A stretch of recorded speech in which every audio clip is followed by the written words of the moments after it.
मित्रांनो, आई कुठे काय करते या मालिकेमध्ये आज आपण असं बघणार आहोत. मनू ही माया टीचर सोबत खूप खेळत असते.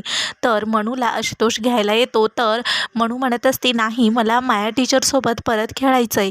तर मनू अरुंधती म्हणत असते, तिला खेळायचं आहे थोडा वेळ तर खेळू द्या ना. तर आशुतोष नाही असं म्हणत असतो. तर मनू माया टीचर म्हणत असतात, मनू काका बरोबर बोलत आहेस आणि आपण परत परत उद्या भेटूयात आणि मलाही घरी जायला उशीर होत आहे ना. आणि माया टीचर त्यांच्या बॅगमधलं एक घड्याळ काढतात आणि म्हणत असतात, हे माझ्या आईने मला दिलं, हे माझं खूप फेवरेट घड्याळ आहे आणि हे मी मनूला देणार आहे. आणि माया टीचर ते घड्याळ मनूच्या हाताला बांधतात आणि म्हणत असतात, मनू यातला घड्याळाचा काटा जर 10वर गेला ना उद्या, की आपण पुन्हा भेटूयात आणि पुन्हा गेम स्टार्ट करूयात. तर अरुंधती आणि आशुतोष एकमेकाकडे बघत राहतात. तर अरुंधती म्हणत असते, अगं माया, तुझ्या आईने तुला दिले ना, मग तिला का देतेस तू, असं अरुंधती मायाला म्हणत असते. तर इकडे अभि आणि जानकी दोघेजणे रूमवर असतात. तर जानकी ही खूप रडत असते. तर अभि मात्र तिच्याकडे बघत नाही किंवा तिला घेतही सुद्धा नाही. तेवढ्यातच तिथे अनघा येते आणि अनघा म्हणत असते, काय झालं अभि, तू जानकीला का नाही घेतलंस. तर अभि म्हणत असतो की मला तिची आणि तिला माझी सवय लागू नये म्हणून मी तिला घेतलं नाही. हे ऐकून तर अनघा म्हणत असते, ठीक आहे मग तू माझ्याशीही बोलू नकोस. तर अभि म्हणत असतो, ठीक आहे, मला कुठलेही स्पष्टीकरण द्यायचं नाही आणि मला कुणाला जबरदस्तीही करायची नाही. तुला जसं वाटत असेल तसं तू जसं वागायचं तसं तुला जग, जसं मला जगायचंय तसं मी जगणार. तर अनघा म्हणत असते, म्हणजे तुझा निर्णय झालाच आहे जाण्याचा. तर अभि हो असं म्हणत असतो. तर अनघा म्हणत असते, म्हणजे तुला मी जाण्यासाठी अडवणार नाही, फक्त एक विनंती करणार. यशचं लग्न ठरलंय आणि आता काही दिवसातच यशचा साखरपुडा पण होणार. त्याच्यासाठी जर तू थांबलास तर अभि म्हणत असतो, यशला मी असल्याचा किंवा नसल्याचा काहीही फरक पडत नाही. तर अनघा म्हणत असते, अरे पण एक भाऊ म्हणून नाही, पण तुझं कर्तव्य म्हणून तरी तू इथे थांब आणि मी फक्त तुला विनंती करू शकते, बाकी काहीही नाही. तू त्याच्यावरती विचार करावा असं मला वाटतं. असं म्हणतच अनघा तिथून निघून जाते. अभि मात्र त्या गोष्टींवर विचार करत बसलेला. तर इकडे आशुतोष हा मात्र एकटाच जेवण करत असतो आणि तिथे अनीश पुस्तक वाचत बसलेला असतो. तेवढ्यातच तिथे अरुंधती येते आणि अरुंधती म्हणत असते, हे काय, तुम्ही म्हटलात मला जेवायचं नाही म्हणून मी माझं जेवून घेतलं, तुम्ही म्हटला असता तर मी तुमच्यासाठी थांबले असते. तर आशुतोष म्हणत असतो, तेवढं काही नाहीये, मी जेवीन मी माझं मी. तर अरुंधती म्हणत असते, थंडगार खाऊ नका, मी गरम करून आणते. तर आशुतोष म्हणत असतो, त्याची काहीही गरज नाही. तर आशुतोष हा अरुंधतीला नीटसं बोलत नसतो. तर अरुंधती म्हणत असते, काय झालं. तर अरुंधती आशुतोषला म्हणत असते, मी मनूला तिकडे घेऊन गेली, ते तुम्हाला आवडलं नाही का. तर आशुतोष म्हणत असतो, हो मला ते आवडलं नाही, कारण मी खूप दिवसाने मनूला असा माझा हात झटकताना बघितलं म्हणून मला खूप वाईट वाटलं. तर आशुतोष म्हणत असतो, मला मनूला गमावण्याची भीती वाटत आहे. तर अरुंधती म्हणत असते, अहो आशुतोष, मला माझ्यावर विश्वास ठेवा, मी 3 वेळा हे अनुभवलंय आणि यावेळेलाही मला तेवढंच जड गेलंय ते. आणि तर आशुतोष म्हणत असतो, मी तुला सांगितलं होतं ना, मी अजून तयार नाहीये म्हणून. तू जेवढा यशबरोबर, अभिबरोबर, तिन्ही मुलाबरोबर वेळ घालवलाय तेवढा मी मनूबरोबर अजून 1% वेळ घालवलेला नाहीये. तर अरुंधती म्हणत असते, अहो आशुतोष, ही काही स्पर्धा आहे का. तर आशुतोष म्हणत असतो की अगं पण मग आपण मनूला इथे कशासाठी आणलं, तुला जो आनंद मिळाला तो मला मिळावा म्हणून ना. तुला मी काल एक फक्त रिक्वेस्ट केली होती की तिला थोडे दिवस घरीच राहू दे, पण तुला एवढी घाई का झाली तिला डे केअरमध्ये किंवा शाळेत टाकण्याची. तर अरुंधती म्हणत असते, अहो पण मुलं अशी बाहेर गेलेलीच चांगली असतात ना 4 चौघात. तर आशुतोष म्हणत असतो, आपण आहोत ना, आपण नेऊन ना तिला बाहेर, कुठे जायचं आहे तिकडे.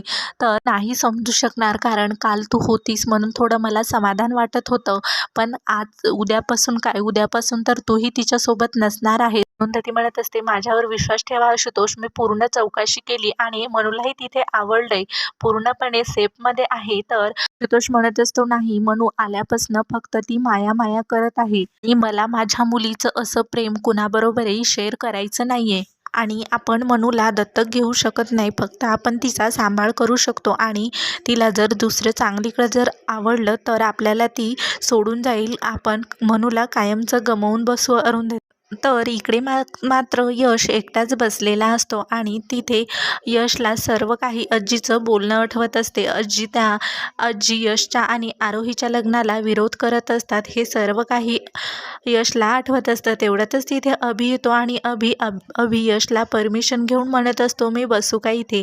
तर यश म्हणत असतो हो. तर यश म्हणत असतो, प्लीज मला इथे तू जर समजून सांगायला आला असशील तर प्लीज मला समजावून सांगू नकोस. तर अभि म्हणत असतो, मी इथे तुला समजावून सांगायला नाही तर समजून घ्यायला, माझं काहीतरी सांगायला असं आलो आहोत. खरंच त्या मुलीबरोबर तू शुअर आहेस का? खरंच तू निर्णय घेतला का त्या मुलीबरोबर?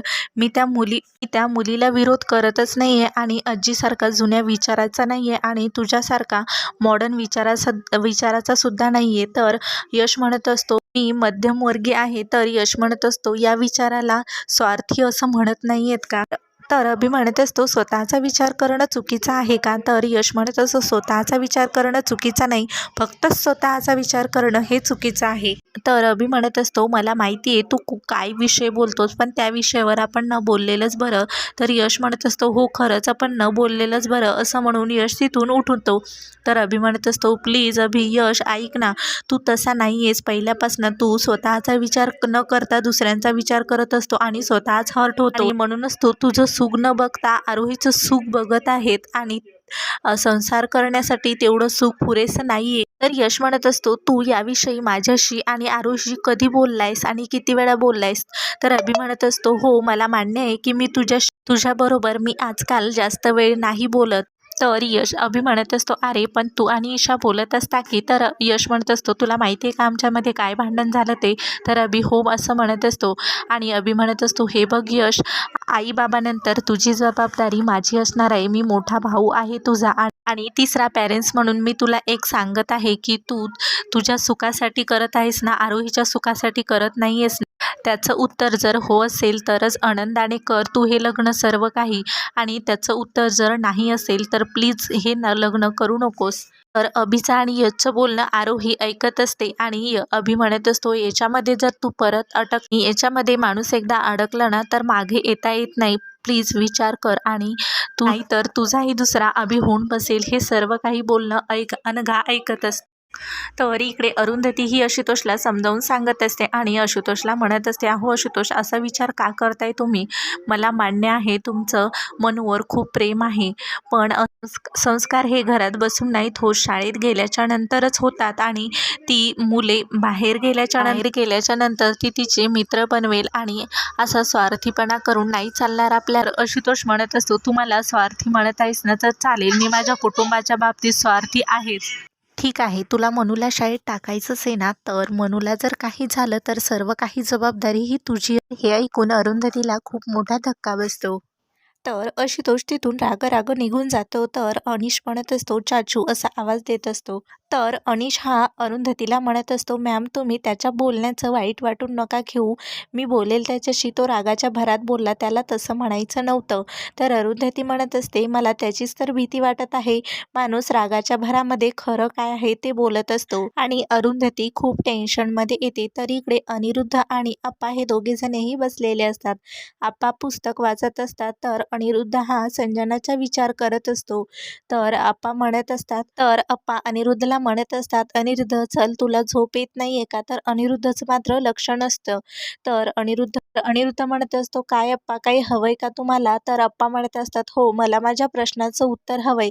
तर अनिरुद्ध म्हणत असतो, हो अजून ती आली नाही. तर आप्पा म्हणत असतात, हो मला माझ्या प्रश्नाचं उत्तर मिळालं. तर आप्पा म्हणत असतात, म्हणजे तू संजनाची वाट बघतोयस? तर आप्पा म्हणत असतात, ती ऑफिसवरून अजून आली नाहीये का संजना? तर अनिरुद्ध म्हणत असतो, नाही ती ऑफिसला आज गेलीच नाही, तिचं फॅशन शो होतं त्याच्यामुळे ती तिकडे गेली. तर आप्पा म्हणत असतात, खरंच मला या मुलीचं खूप कौतुक आहे, काही ना काही करतच राहत असते आणि तू का नाही गेला तिला आणायला? एवढा उशीर होत होता. तर अनिरुद्ध म्हणत असतो, संजनानेच मला नाही म्हटलं. तर आप्पा म्हणत असतात, का? तर अनिरुद्ध म्हणत असतो, माहिती नाही. तर आप्पा म्हणत असतात, मला एक कळत नाही, पण तू तिची वाट का बघतोयस? तिची काळजी आहे म्हणून की तिला जाब विचारायचा म्हणून? हे शब्द ऐकून अनिरुद्धाला एकदमच धक्का बसतो. तर आप्पा म्हणत असतात, बरं ठीक आहे, रात्र खूप झाली, आता ती आल्या आल्या तिच्यासोबत वाद घालत बसू नकोस. आता कुठे तुमच्यामध्ये चांगलं चालू आहे, करू नकोस, आग लागून तिथे भडका उडेल. असं म्हणून आप्पा अनिरुद्धला समजावून सांगतात आणि तिथून अनिरुद्धला गुड नाईट म्हणतात आणि तिथून निघून जातात. तर तेवढ्यातच तिथे संजना येते आणि संजना म्हणत असते, काय अनिरुद्ध, एवढी रात्र झाली, तू झोपला नाहीस अजून? तर अनिरुद्ध हा टोचतच संजनाला बोलत असतो. तर संजना म्हणत असते, प्लीज अनिरुद्ध, आता नको, मी खूप दमली.